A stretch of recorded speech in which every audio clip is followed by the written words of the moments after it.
नमो संस्कृत बच्चों। आज फिर हम लोग बेसिक बता रहे हैं। बहुत बच्चे सोचते हैं कि संस्कृत में सर सिलेबस लिखवा दिए और सिलेबस तो सब नहीं बता रहे। आप लोग सिलेबस में सर बताएंगे, सब बताएंगे, जितना लिखवाएं आप लोग सिलेबस सब बताएंगे। पहले आप लोग बेसिक देखिए, कुछ संस्कृत में ऐसा बेसिक है कि बच्चा कुछ छूट जाता है, इसीलिए हम कुछ बेसिक आप लोग बता देते हैं और उसको याद कीजिए, फिर आप लोग को सिलेबस के अनुसार बताएंगे। ध्यान दीजिए बोर्ड को।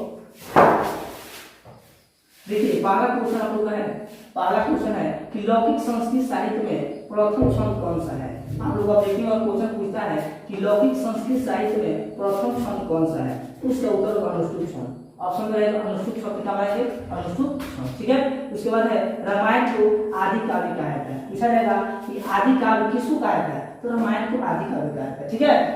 आदि काव्य किसको कहते हैं, रामायण को। उसके बाद अगला क्वेश्चन है वाल्मीकि को आदि कवि कहा जाता है। अगर आप लोगों को ऑब्जेक्टिव में क्वेश्चन पूछ दे कि आदि कवि किसको कहा जाता है, तो आदि कवि वाल्मीकि को कहा जाता है, ठीक है। जो ऑप्शन रहेगा वाल्मीकि, उसी को ऑप्शन को टिक कर देंगे, ठीक है। यानी आदि कवि किसको कहते हैं, वाल्मीकि को, ठीक है।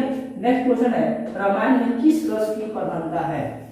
जो रस है रामायण में किस रस की प्रधानता है, तो रामायण में करुण रस की प्रधानता है, ठीक है। रामायण में कौन रस की प्रधानता है, करुण रस की प्रधानता है, ठीक है।